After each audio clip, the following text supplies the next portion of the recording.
Meet Derek Poundstone. He may not be green, but he is a Hulk. And he's also one of the strongest men in the world.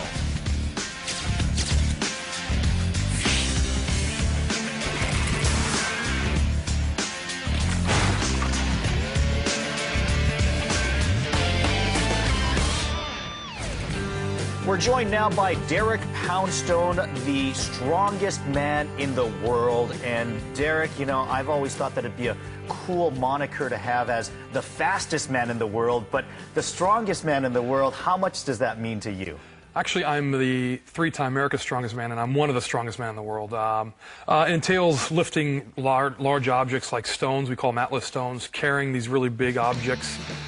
We pull trucks, trains, airplanes. You name it, I've pulled everything from dump trucks to locomotives. So feats of strength that would really be incomprehensible for the average person. And it airs on ESPN, usually in the wintertime in the U.S. or the northern part of the countries. So it's definitely an interesting sort of sport. But it means a lot, I guess, in my sport. You know, it's everyone wants to reach that title of world's strongest man.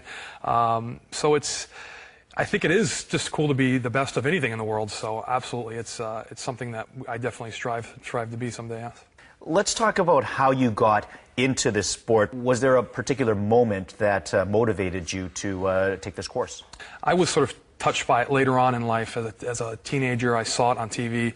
I was a powerlifter at the time, and I just figured I'd give it a shot. And in 2003, I did my first competition, and the rest is history. I became a professional in 2004 and clawed my way to the top. And I've been sort of hanging out on the top since about 2008. I was runner-up in World's Strongest Man, and been at it every year ever since. Been top 5. So it's been a good couple years.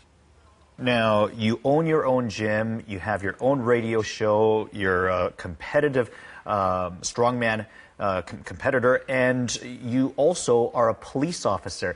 Tell me a little bit about how you got into that profession and how that coincides with everything else that you're doing.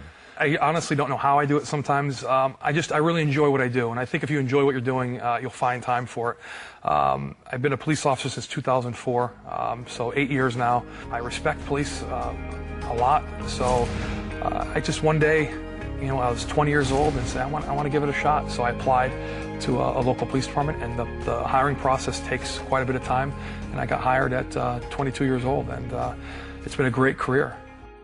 Right now, I've heard that you can bend a fry pan like a tortilla, and we just happened to I don't know how it appeared here, but we just happen to have a fry pan here, and I was wondering if you might be able to demonstrate that for us. Absolutely. You know, this, don't ask me how this came about. I really, it's been so long, I've probably bent 100 of these things. But we can't fit an airplane in this studio for me to pull, so the next closest thing is a frying pan. I'll roll this sucker up for you guys. Well, let me pass this over to you. Okay. You gotta watch it. It happens quickly, so.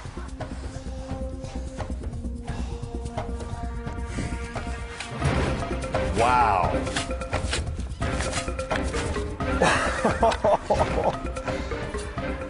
And I can assure you that this indeed is metal. It is not a piece of plastic or rubber by any stretch. That is absolutely amazing.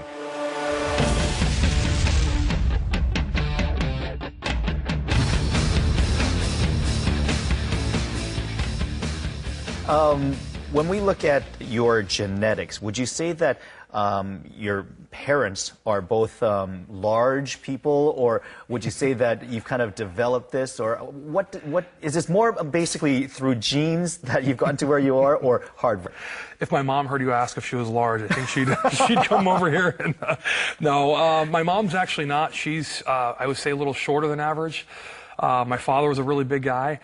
I would say that I definitely, to be at the level of sport that I am, you know, meaning one of the strongest guys in the world, a lot of it is genetics. But I've learned, you know, that it's a lot of hard work, dedication, and then the time management. I have to fit it in. There's no ifs, ands, or buts about it. So after a 12-hour shift, I'm exhausted. I have to go to the gym. But I'm able to plan my meals accordingly. So when I travel, I know sometimes I bring food, snacks, protein supplements. So I'm able to deal with the rigorous travel schedule that I have, and also maintain the professional status as an athlete. Not just maintain it, but be one of the best in the world at what I do.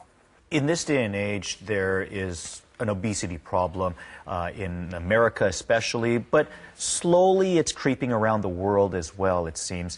To the average person who just wants to become healthier, lose a little bit of weight, they don't have to be the strongest man in the world, what's your advice to the average Joe?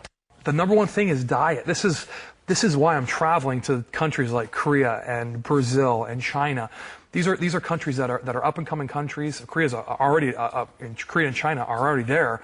But as far as getting a westernized way of eating, and that westernized way of eating creates obesity.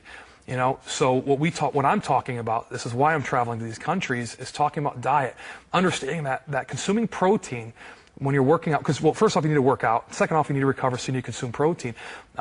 This is the sort of thing you're learning more and more that to stay away from the sugar and watch your carbohydrate consumption. What are you going to eat? This has been most entertaining. Thank you very much for doing this interview, and best of luck on the rest of your trip. Thanks, Jason. I really appreciate you having me, and hopefully I'll be back in maybe another year or so, and we'll do it again.